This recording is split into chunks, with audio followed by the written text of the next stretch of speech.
Hi everybody, welcome back to my little corner of the internet. It's Raven. Got a new box to unbox, so let's see what kind of treasure trove we have here today. I'm still cutting towards myself because it's just my way of defying the rules of being around and maybe losing body parts. So this is from Warmoth again.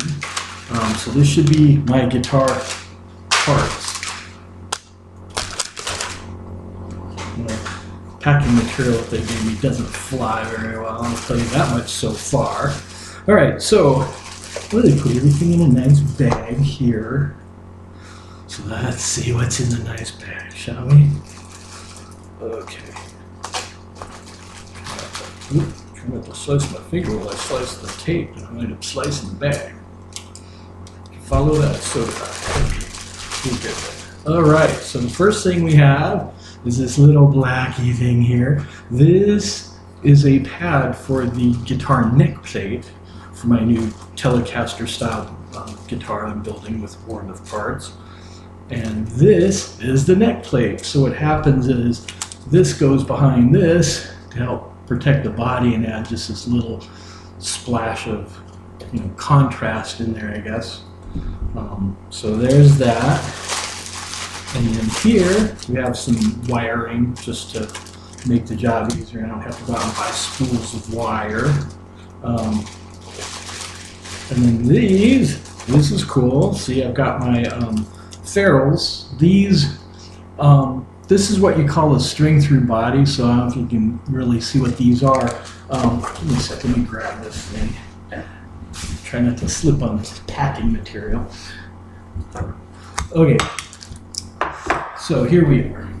So what we're working at so far is the back of the body. And right here, this is where the neck plate goes. And see, the screws go through there to attach the neck, obviously, to the body. And so these would go here to give those screws something to press against, and so they're not trying to cut into the body. You can get ferrules for these as well. But I debated and decided I wanted to use a neck plate, so that's what I have there. A truss rod wrench, so I can adjust the truss rod on my neck. Oh yeah. This is the bridge. So I went with a 6-piece bridge because that way I can intonate each string individually. It comes with all the installation stuff. This is from Gotoh. And it's solid brass. The thing's got some weight, so it's going to help, give good contact to the body, and should work really good for, resonation and all that too. So that's just brilliant. I love that. Screws for the neck. So these are what would go through the neck plate that we saw earlier that'll hold the neck on. And then we went with let's see, there are 2 of these in here. With flat top knobs, so these should look really pretty on that. And these are going to be the volume and tone control knobs. And then here's screws for the pit guard, and if we dig down just a little deeper, here's the pit guard. And Warmoth does custom cut pit guards.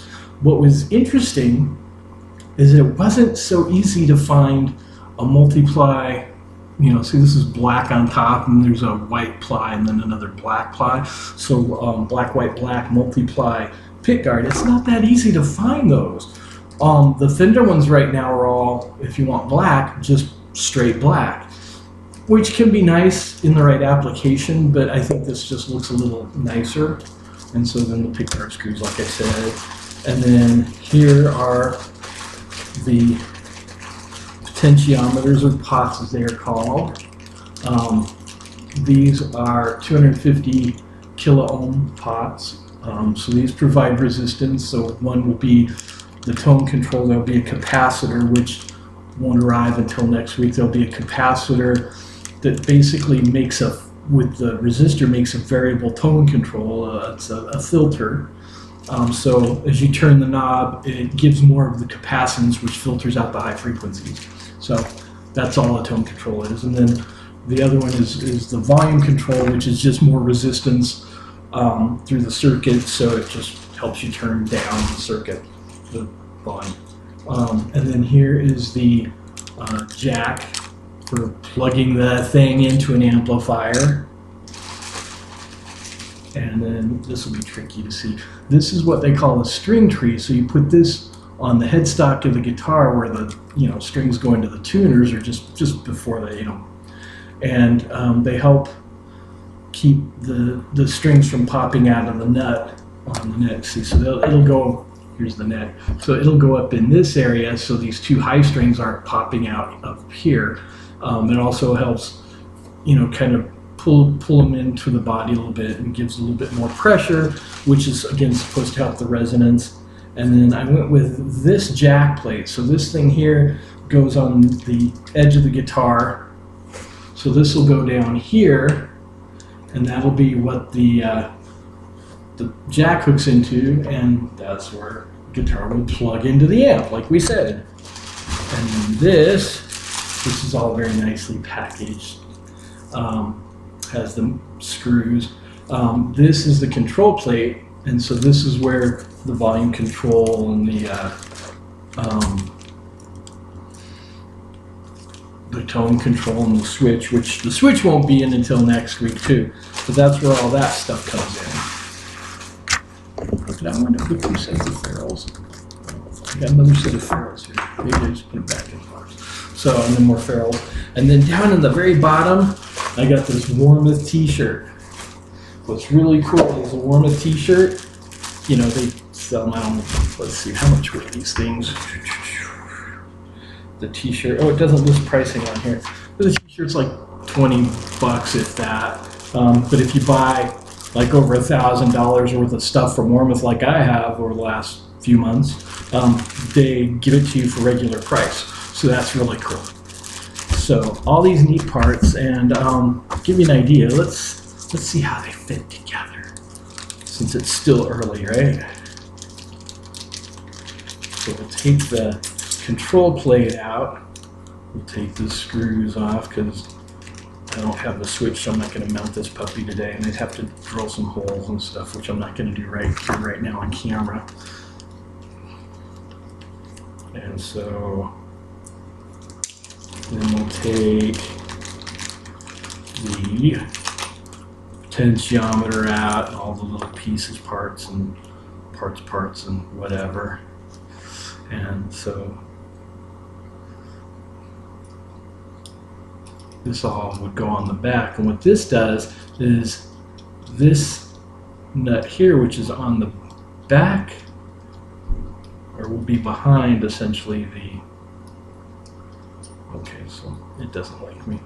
Maybe I won't do this to show you. Okay, so this goes on to adjust the depth of the control in the control plate. So I can spin that down a little bit and have that sticking up as much as I want, so that the knobs will be sitting at the proper height, because not everything's the same. And then you take this bit here and I just got to wash it because I'm so experienced with this kind of thing. And let's not put that on upside down. So that's how that would mount on there, like that. So see. And then one of these little babies here, hopefully the nut's not tightened on the set screw, because I didn't bring the Allen wrench out with me to show that up. But see, that'll go on there, and that gives the volume control. So pretty cool. And see, that's why I'd want to adjust the height on that, because it's awfully low, and this knob it's all the way down on the thing there. And so we wind up with 2 of those. And then let's see, what else can I show here? Get stuff out of the way.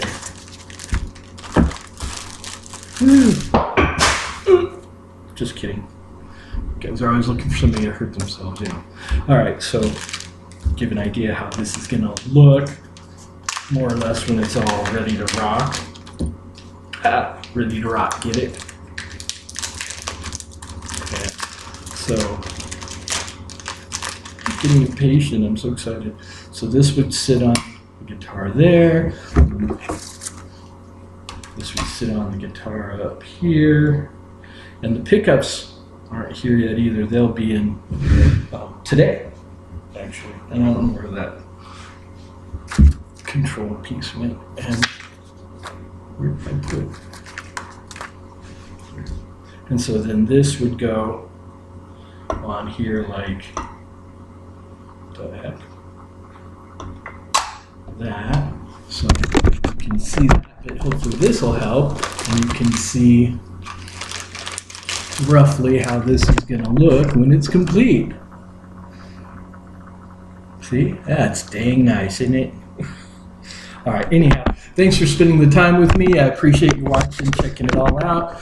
As you can see, I'm on my own today. You know, weird producers, so no Honey Nut Cheerios boxes. So again, thanks for coming. Please, if you enjoyed the video, click like, subscribe, and all those dang button things down there, whatever they are, except the one that goes like this. And we'll see you again soon. Thanks, bye.